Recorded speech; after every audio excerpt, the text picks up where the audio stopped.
Estou aqui para apresentar o e-poster O Desafio de Realização de Rastreamento de Câncer de Colo de Útero e da Prevenção Quaternária, Análise de Faixa Etária de Coleta de Citologia Oncótica Cervical no município de São Paulo em 2019 e 2020. Código do trabalho é 639.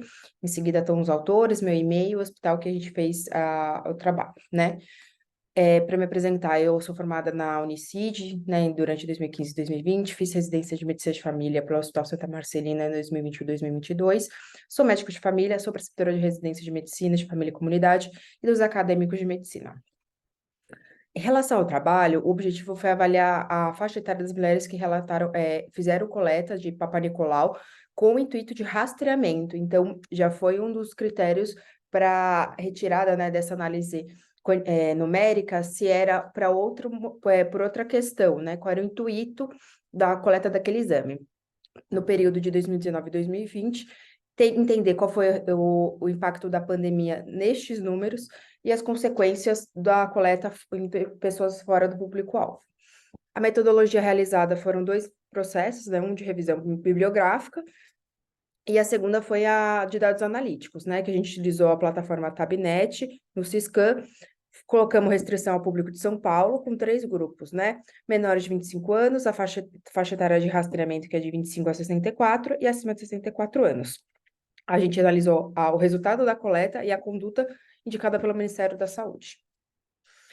De forma de boom, né? A gente teve o número total, o número absoluto de coletas feitas em 2019 e 2020, que é bem expressivo, 806 mil, perdão, em 2019 e 488 mil em 2020.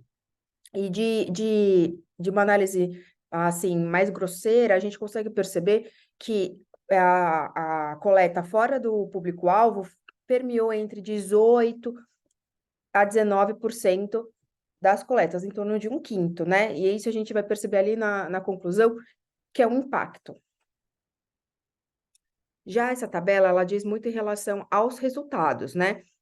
Aqui nessa tabela a gente deixou bem específico que é para ficar só colocamos as coletas que indicariam colposcopia, né? Então, entre menores de 25 anos e 64 anos que indicariam colposcopia por uma coleta, por um resultado de uma coleta que não era indicada, né? E que a gente vai perceber na 4ª tabela quais eram indicações de lesões precursoras e que muitas vezes elas são autorresolutivas em um período de tempo. A mesma coisa na tabela de 2020. E aí, aqui, na tabela 4, que é a incidência de lesões precursoras de câncer de colo de útero, adenocarcinoma invasor e outras neoplasias em exames de rastreamento por faixa etária, em 2019 e 2020, para cada 100 mil coletas, né? Então, a incidência de lesões precursoras foi de 57 casos em 100 mil coletas, adenocarcinoma e outras neoplasias menor que 1, e aí de 64 anos a gente teve ainda maior que 1 em adenocarcinoma, né?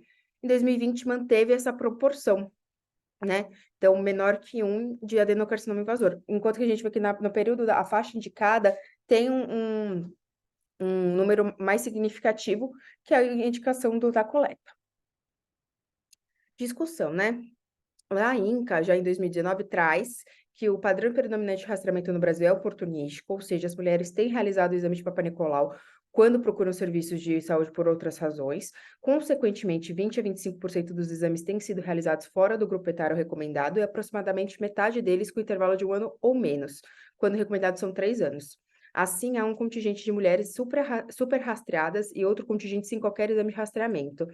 E a gente percebeu isso na nossa análise, então foi muito gratificante ter a concordância desses resultados. E aí a gente queria já, então, deixar que foi aquilo que foi trazido na região de resultados, que em torno de 20%, 1/5, foi fora do grupo etário para indicação de rastreamento, e que mostrou que não tem impacto, né? Um trabalho IAR que foi realizado, o rastreamento de mulheres antes dos 25 anos não tem impacto na redução da incidência e mortalidade por câncer de colo de útero. Então, a gente sabe que as lesões, elas são autorresolutivas na grande maioria, e essa preocupação não gera diminuição de morte e mortalidade. Em relação ao limite superior, a gente percebe que é discutível se com o aumento da expectativa de vida a gente pode aumentar, né, a faixa etária, e que com a pandemia, frente a esse isolamento social, teve uma redução de número absoluto de coleta, né? Então, a nossa função é ser um propagador, né, de assistência à saúde, indicar qual é a faixa correta de coleta, para que a gente faça uma coleta muito melhor e utilize nossos instrumentos de uma forma muito mais crítica, né? Aqui está a bibliografia.